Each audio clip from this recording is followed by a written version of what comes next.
Last Sunday evening, there must have not been anything sport-related on television because we decided that we would watch a movie, which only happens when there's no sport on TV in our house.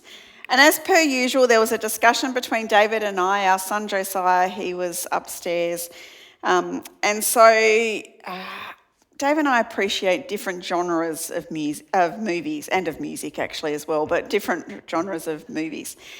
And so we settled, or perhaps he settled, because I chose to watch this movie titled What's Love Got to Do with It? Nothing to do with Tina Turner, if you know the song, What's Love Got to Do with It?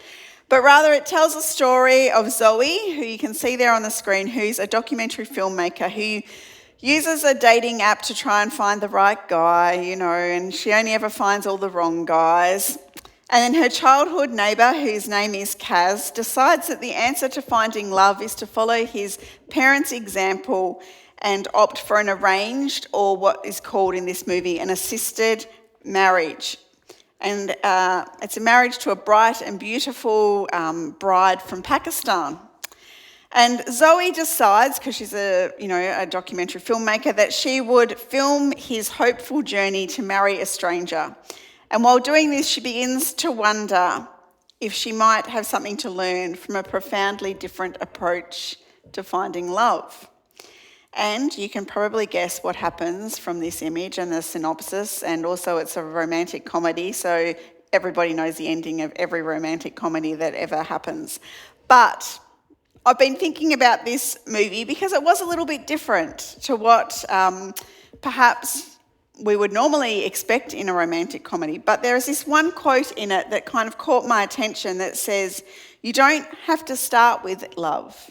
You end with love, And over time, you grow to love the person. I thought this is an interesting way of thinking about loving people, and perhaps it caught my attention because today I knew that I would be introducing this new series titled Live Like Jesus. Obviously based on Jesus' life and his teaching, but also connected into the Salvation Army's vision statement that says, wherever there is hardship or injustice, Salvos will live, love and fight alongside others to transform Australia one life at a time with the love of Jesus. And while the quote may say, you don't have to start with love, you end with it, which is how the vision statement is. It ends with the love of Jesus. Today, just to confuse you, I'm going to start with the love of Jesus. And we heard just a few moments ago from John chapter 15, and Kathy read to us these words that actually form some of the final words of Jesus' teaching when he was in ministry here on earth, teaching to the disciples. Jesus, over his course of the 3 years that he was here, taught them so much. He'd shown them so much. And here he goes right back to basics, if we want to call it that, because he says, my command is this, love each other. And Jesus spoke these words, as I said, at the end of his earthly ministry years. What, of course, is crucial to the whole thing is that his mission, his birth, his time here on earth, it all commenced with love. His life was bookended, if you like, with the love of God. God so loved the world that he sent his Son into the world. And then Jesus' love for us when he went to the cross, and God's power when he showed love for us in the resurrection of Jesus. So love each other, Jesus says. Quite straight to the point, not overly complicated, or is it? But not always easy to do. But that's not all that this command says. For the full verse says, my command is this, love each other as I have loved you. When we declare that we're Christians, we identify with Christianity. We're saying that we believe that Jesus is the Son of God, that we know that he died and he rose to life for us. We're committing to live like him, to follow his teachings, and this includes loving others as Jesus commanded. Now, I'm sure that we have all experienced or interacted with at least one person whom we have found difficult to love. I'm not going to ask for a show of hands, so you're safe, okay? But you know that loving others is not all that easy, but it is not optional. This is a command, it says. My command is this: love each other as I have loved you. But our love for others is actually derived from God's love for us. We love others because of God's love and because he has made us his children. Of course, this is not the first time that Jesus talks about loving others, and it's definitely not new information. It features very strongly in the great commandment that Jesus gives in Matthew's Gospel in chapter 22 when he says, love the Lord your God with all your heart, with all your soul and with all your mind. This is the first and the greatest commandment, and the second is this: love your neighbour as yourself. These words form part of the Old Testament law, and so even for Jesus, the idea of loving others is not new. But in these verses, in John 15, Jesus takes it to a new level when he says, greater love has no one than this, to lay down one's life for one's friends. Now, I'm not sure that many of us will ever have the opportunity, be given the challenge to lay down our life for a friend. And it would be an enormous challenge if we had to be faced with such a situation. However, there are many times that we are required to love others sacrificially, where our love requires us to give up something for the sake of others. Well, on Friday afternoon, I actually conducted a funeral of a lady that I did not know. It was a slightly unusual situation, and I was actually sitting in the car park on Monday afternoon when I got a call asking if I could connect with this family. And I felt that I needed to go and see them. So I was given the phone number of the son of the lady who'd passed away, and so I called and I arranged to go and see them on Tuesday evening. And upon arrival at the home, I discovered that they were a beautiful Fijian Indian family who have a family bond and love that was just so lovely to sit with and to encounter. It was very special being able to sit with this family. And after the service on Friday afternoon, I shared afternoon tea with them, and I chatted to the extended family. Some of them I'd met on Tuesday evening because they were at the home, but there were cousins and aunties particularly that I was talking to. And all of them spoke about the son who's in his late 30s, who had cared for his mum over the last couple of years of her life, juggling work as well as being her carer. Her health situation had escalated quite quickly, and so he gave up a lot. And one of his cousins, when talking about the son, said to me, he has put his life on hold and virtually given up everything. Such was his love for his mum. Sacrificial love. And the cousin who was talking then went on and he said, I don't know if I could do that if I was faced with the same situation, which I thought was an interesting reflection. We may not be called to lay down our life for someone, but metaphorically we may need to do that. We're commanded to love each other as Jesus has loved us, willing to lay down his life. As Christians, as followers of Christ, we are called or we're sent into the world to live in such a way that shows this love to others. This means showing love to people that we don't know. There were no conditions on Jesus' love. and neither should there be on ours. But as I've said, I know, as well as you do, that sometimes people can be difficult to love. And Jesus knew that too. He knew that people sometimes were against him.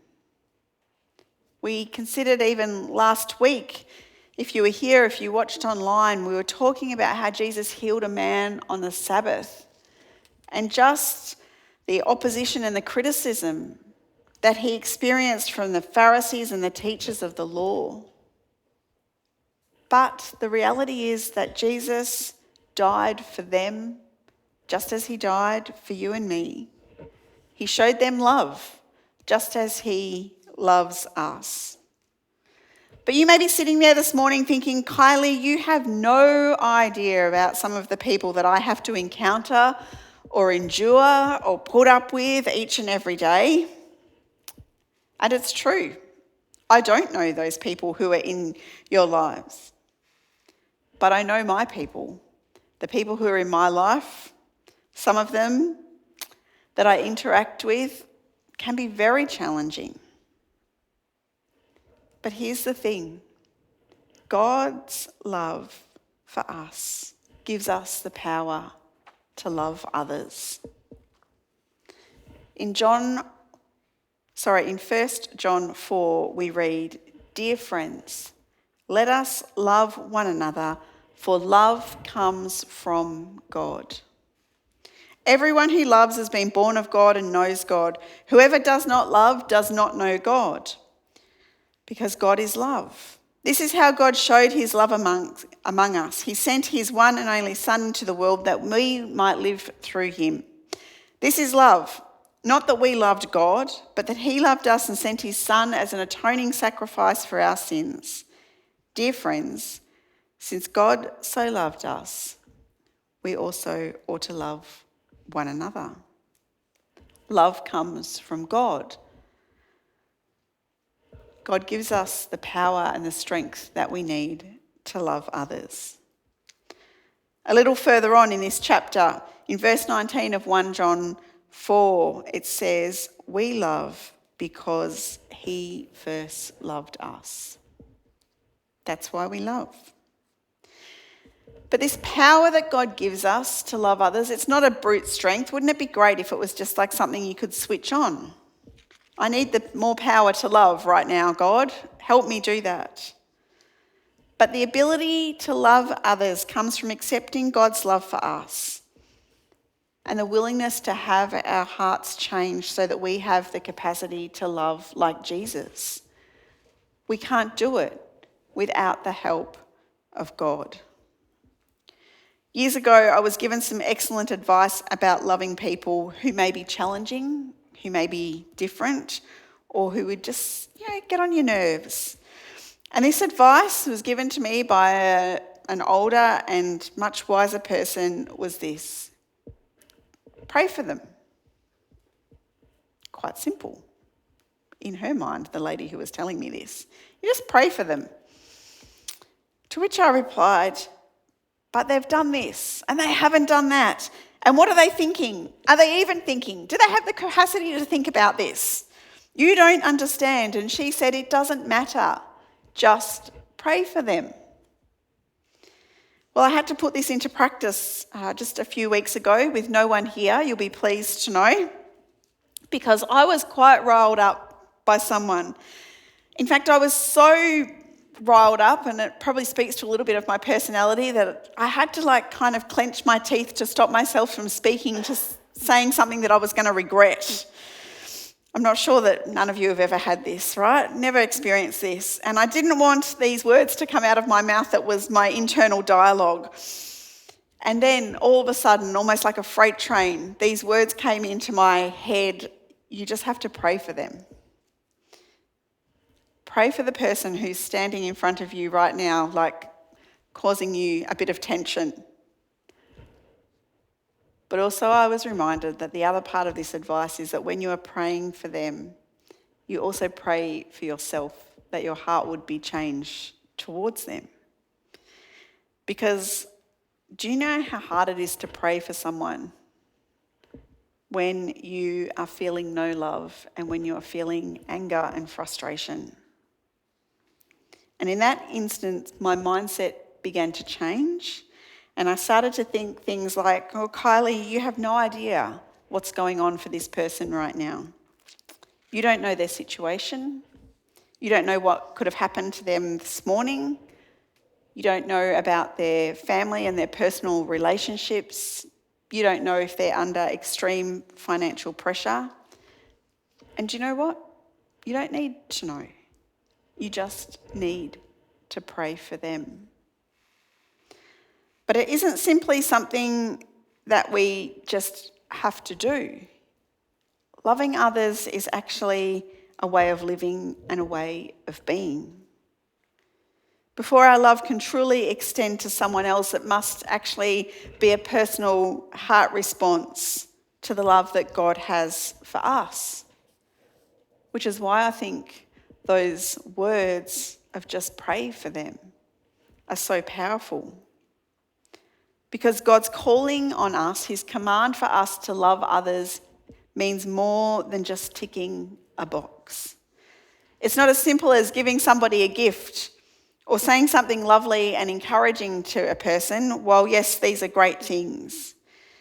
But if our attitude and our posture towards others, both inside and outside of the church, is not loving, then it's not of God. I have to say that even just yesterday when I was going over my notes for today, I was hesitant in sharing this next verse, because it seems quite harsh. But all the verses make up the entire Bible. And so this is what we read in 1 John 3 verse 10. It says, "This is how we know who the children of God are and who the children of the devil are. Anyone who does not do what is right is not God's child, nor is anyone who does not love their brother and sister." If you do not love your brothers and sisters, then you are not a child of God. Loving others is a way for us to live as his children. I thought that I would share some good news from that particular chapter of the Bible, though, because this is one of my favourite verses in Scripture from 1 John chapter 3. So just before we are told that if we don't love, then we're not a child of God, it says this: "See what great love the Father has lavished on us, that we should be called the children of God." And that is what we are.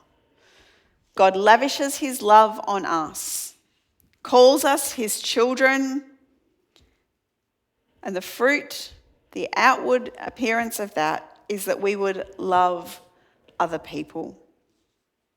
How do we know that we are the children of God? By the way that we act and the way that we love others. It's not simply about ticking a box, getting it off our to-do list. It's not about saying something nice to people every week on a Tuesday morning at 10 o'clock.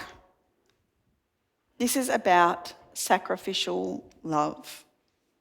Perhaps it needs to cost us something. Perhaps it'll put us out of our comfort zone. Perhaps it means praying for someone that you are struggling with, somebody who makes you want to clench your teeth so that you don't speak. Perhaps it means accepting the love of Jesus and becoming his child. It may even mean asking God for a greater capacity, a bigger heart of love for others, a greater power to love. So what is it that you need to do every day to live with the love of Jesus? And what is it that you need to do every day to share this love of Jesus with others? And I pray, it says in Ephesians 3, that you, being rooted and established in love, may have the power together with all the Lord's holy people to grasp how wide and long and high and deep is the love of Christ.